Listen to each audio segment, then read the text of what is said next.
बिस्मिल्लाहिर्रहमानिर्रहीम। अस्सलाम वालेकुम। उम्मीद है आप सब लोग खैरियत से होंगे, ठीक ठाक होंगे। आज हम लोग अपना चैप्टर नंबर 6 इनहेरिटेंस करने जा रहे हैं। चलते हैं अब इसकी एक्सरसाइज की तरफ।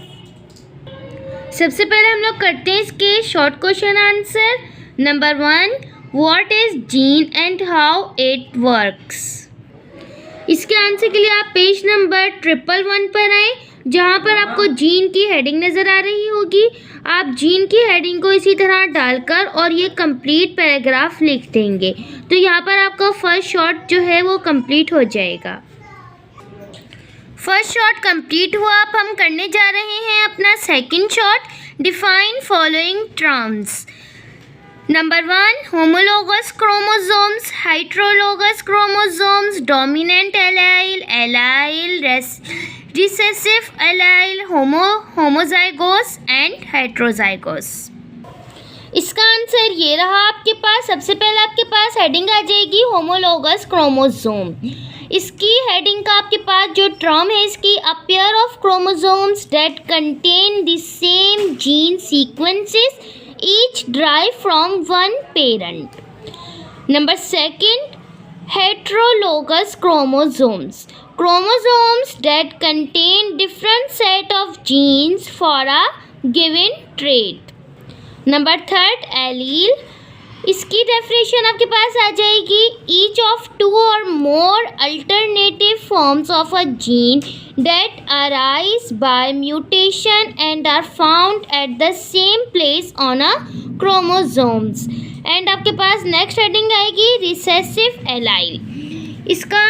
इसकी जो डेफिनेशन है आपके पास वो आ जाएगी, a type of allele that when parent on its own will not affect the individual.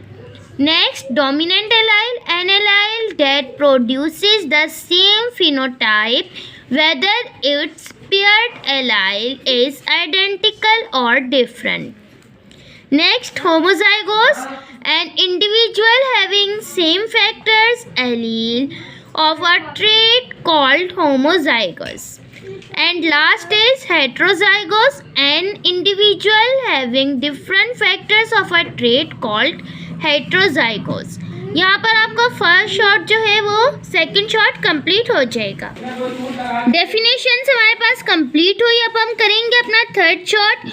Which of the phenomena is of inheritance is there where both factor express in heterozygous condition? इसके answer के लिए आप लोग आ जाएं page number 132 पर, जहाँ पर आपको फर्स्ट पॉइंट नज़र आ रहा होगा, द फिनोमिना। यहाँ से लेकर ये पॉइंट आप कंप्लीट लिख देंगे, ठीक है। तो आपका यहाँ पर थर्ड शॉर्ट जो है वो कंप्लीट हो जाएगा, ठीक। थर्ड शॉर्ट हमारा कंप्लीट हुआ। अब हम करेंगे अपना fourth. List out the factors which are involved in theory of natural selection. इसके आंसर को आप थोड़ा सा क्वेश्चन से लेंगे, यहाँ से स्टार्ट करेंगे अपने आंसर को। The factors which are involved in theory of natural selection are, फिर आप लिखेंगे इसके बाद पेज नंबर 126 पर आए, जहाँ पर आपको हेडिंग दिख रही होगी theory of natural selection bye Darwinism, ठीक है। यहाँ पर आपको जो नंबर 1 दिख रहा है यहीं से स्टार्ट करेंगे। सिर्फ नेम्स लिखेंगे क्योंकि उन्होंने बोले लिस्ट बनाए नेचुरल सिलेक्शन की, तो फिर इसके अंदर नंबर 1 आ जाएगा over production. Number 2, struggle for excitement. Number 3 आपके पास आ जाएगा हेरिटेबल वेरिएशन। एंड नंबर 4 आ जाएगा नेचुरल सिलेक्शन, ठीक। सिर्फ आप इनके नेम्स लिखेंगे तो आपका फोर्थ शॉर्ट जो है वो कंप्लीट हो जाएगा। फोर्थ शॉर्ट के बाद आपके पास है 5 short. Relate artificial selection with natural selection. इसके आंसर को आप डिफरेंस बिटवीन के फॉर्म में लिखेंगे तो आपको ज़्यादा बेहतर लगेगा और ज़्यादा जल्दी से याद भी हो जाएगा। तो इसका जो फर्स्ट पॉइंट आपके पास आ जाएगा, it operates over all organisms growing और लिविंग इन वाइल्ड। आर्टिफिशियल का आ जाएगा it operates on same selected organisms grow by man. Number second, it is carried out by nature, it is carried out by humans. The selected traits have adaptive value. The selected traits are beneficial to man. Number 4th point आपके पास आ जाएगा products of natural selection do not require any human protection. And artificial का आपके पास आ जाएगा organisms undergoing artificial selection require human care and protection. Last point आपके पास आ जाएगा it is a slow process, it is a faster process. यहाँ पर आपका 5 short जो होगा वो कंप्लीट हो जाएगा। शॉर्ट क्वेश्चन आंसर हमारे कंप्लीट हुए। अब हम करेंगे अपने long question answer. Long question answer में नंबर 1 है हमारे पास describe the Western and Crick model of DNA। इसके आंसर के लिए पेज नंबर 110 पर आए, जहाँ पर आपको ब्रीफ स्ट्रक्चर ऑफ DNA की हेडिंग दिख रही है। आप सिर्फ हेडिंग डालेंगे स्ट्रक्चर ऑफ DNA और स्टार्ट करेंगे। The model of DNA was suggested by Western and Crick in 1953। यहाँ से स्टार्ट करेंगे आप पॉइंट नंबर 1, 2, 3। इसके अंदर जितने पॉइंट्स हैं नेक्स्ट पेज तक के यहाँ तक के ये कंप्लीट लिखेंगे तो आपका फर्स्ट लॉन्ग कंप्लीट हो जाएगा। ठीक है, और ये डायग्राम्स है एक्सप्लेनेशंस के लिए, तो ये आप डायग्राम्स बना देंगे तो आपका क्वेश्चन इससे और ज़्यादा बेहतर हो जाएगा।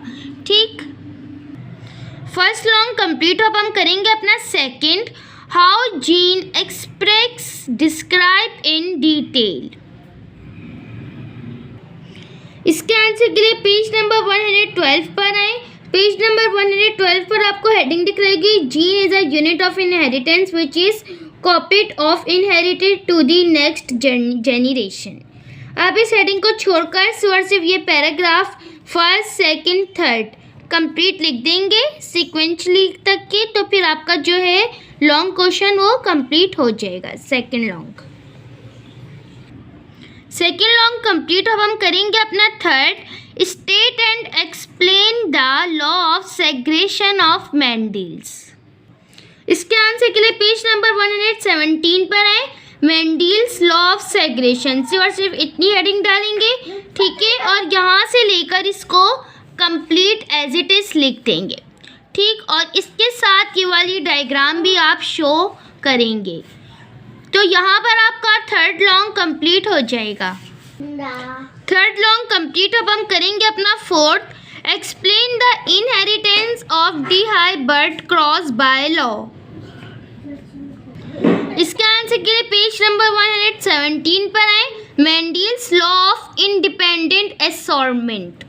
ठीक, इसी हेडिंग से आप इसका आंसर निशान लगाएंगे और पेज नंबर 119 पर ये कंप्लीट जाएगा। ठीक, ये आपका फोर्थ लॉन्ग कंप्लीट हो जाएगा और इसके अंदर आपके पास ये वाली जो डायग्राम है ये भी बनेगी। ठीक है, फोर्थ लॉन्ग भी हमारे पास कंप्लीट। अब हम करेंगे अपना 5, explain the Darwin of theory of natural selection. इसके आंसर के लिए पेज नंबर 126 पर है, theory of natural selection of Darwinism. यहाँ से हेडिंग से निशान लगाएंगे, ये कंप्लीट इसके अंदर आ जाएगा। फोर्थ शॉर्ट में हमने सिर्फ पॉइंट्स लिखे थे, लेकिन इसके अंदर हम लोग कंप्लीट पॉइंट्स के साथ इसकी एक्सप्लेनेशन भी लिखेंगे और ये आपके पास जाएगा पेज नंबर 127 पर। नेचुरल सिलेक्शन जो है यहाँ तक के कंप्लीट हो जाएगा आपका 5 लॉन्ग। ठीक है, लॉन्ग क्वेश्चन आंसर हमारे पास कंप्लीट हो। अब हम करेंगे अपने MCQs। Number 1, branch of biology deals with the study of heredity and variation is called, right option is G, C, genetics. Number 2, the way by which gene transmits characters from parents to offspring is, right option is B, inheritance. Number 3, 2 similar chromosomes in a cell which are similar in shape, size and position of centromere called, right option is C, homologous. Number 4th, the chemical material of a chromosomes is called, right option is A, chromatin. Number 5th, the outer part of DNA helix made up of sugar and phosphate is called, right option is B, upright.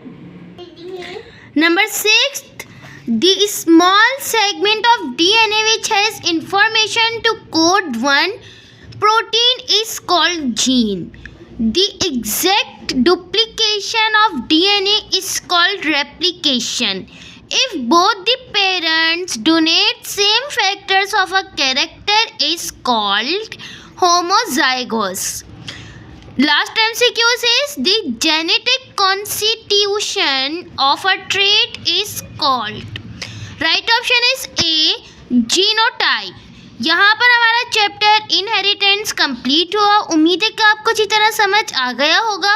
Video अच्छी लगी तो उसको like करना और मेरे channel को subscribe करना मत भूलिएगा। अल्लाह हाफिज़।